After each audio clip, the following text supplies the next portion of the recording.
Mobile पर अरमान की call आई। कहिए अनु जी, किताब आपके कुछ काम की रही या मेरी मेहनत बेकार गई? आपकी किताब तो इतनी अच्छी है कि अब हमें पूरा यकीन है कि हमारा पेपर बेस्ट होगा। अनु की आवाज में खुशी छलकी पड़ रही थी।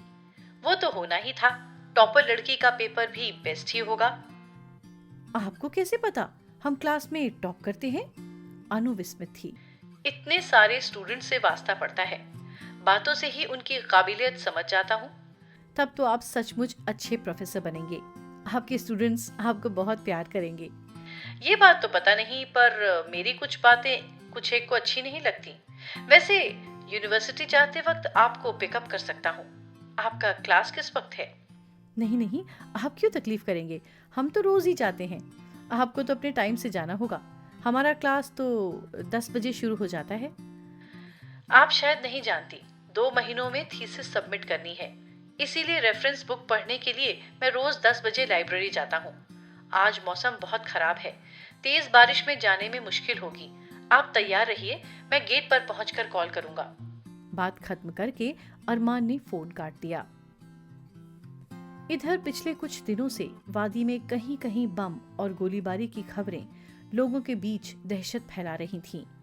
तरह तरह की अफवाहों से बाजार गर्म था।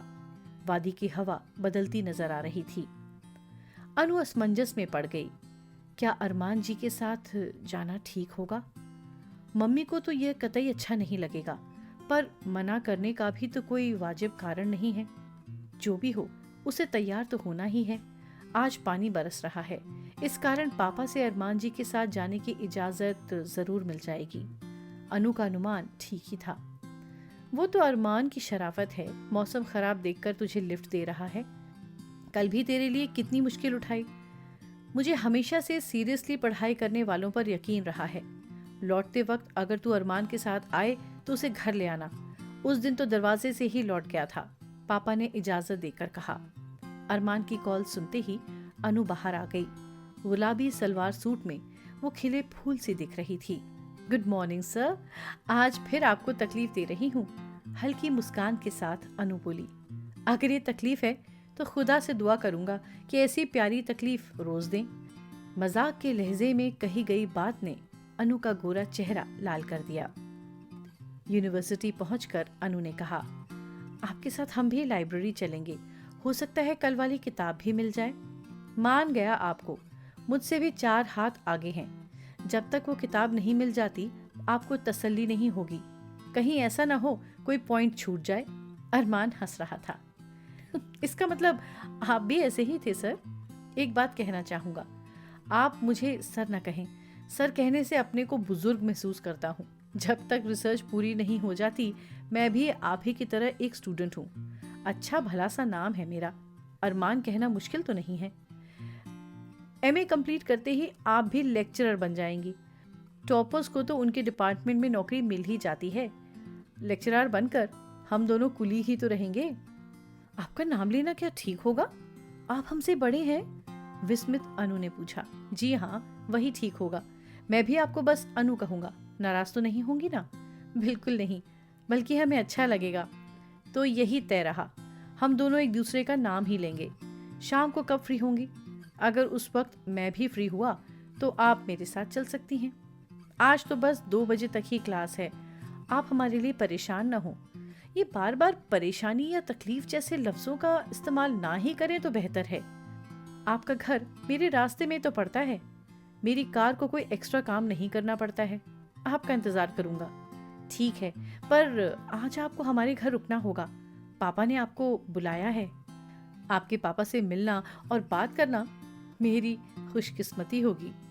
अनु के साथ अरमान को आया देखकर अनु के पापा खुश हो गए। आओ बेटा, मुझे खुशी है तुम मेरे लिए वक्त निकाल सके। अनु, अरमान बेटे के लिए कहवा तो ले आओ। जानते हो अरमान, हमारी बेटी बहुत अच्छा कहवा बनाती है। प्यार से अनु को देखते पापा ने कहा। जी पापा, अभी लाई। वैसे आपने इतनी तारीफ की है, पता नहीं आज कैसा बनेगा। अनु संकोच से बोली। आपसे मिलने के लिए तो मेरे पास वक्त ही वक्त है। अब्बा के न रहने से किसी बुजुर्ग की कमी बहुत खलती है। अनु ने बताया, आप ही प्रोफेसर थे? तुम्हारे अब्बा भी क्या प्रोफेसर थे? जी हाँ, मेरे अब्बू आसिफ सिद्दीकी साहब उर्दू डिपार्टमेंट के हेड थे। अरे, आसिफ सिद्दीकी साहब को तो मैं बहुत अच्छी तरह से जानता था। जब मैं यहाँ के कॉलेज में था, वो अपने डिपार्टमेंट में होने वाले मुशायरों और दूसरे प्रोग्राम्स में मुझे हमेशा बुलाते थे। तुम उनके बेटे हो? तब तो मुझे भी अपना ही समझ सकते हो, प्यार से डॉक्टर मट्टू ने कहा। अब्बू भी अपने दोस्तों को बहुत मिस करते थे। हमें अपने पुराने खुशहाल दिनों की बातें बताया करते थे। कहीं किसी वारदात की बात सुनकर रातों में सो नहीं पाते थे। ठीक कह रहे हो अरमान, कब सोचा था इस फूलों की वादी में बम और गोलियां चलेंगी। जब तब कहीं ना कहीं किसी वारदात की खबर सुनाई पड़ ही जाती है। कभी लगता है झेलम का पानी भी मटमैला हो रहा है। हमारी स्वर्ग सी वादी को दुश्मनों की नजर लग गई है, डॉक्टर मट्टू ने उदासी से कहा।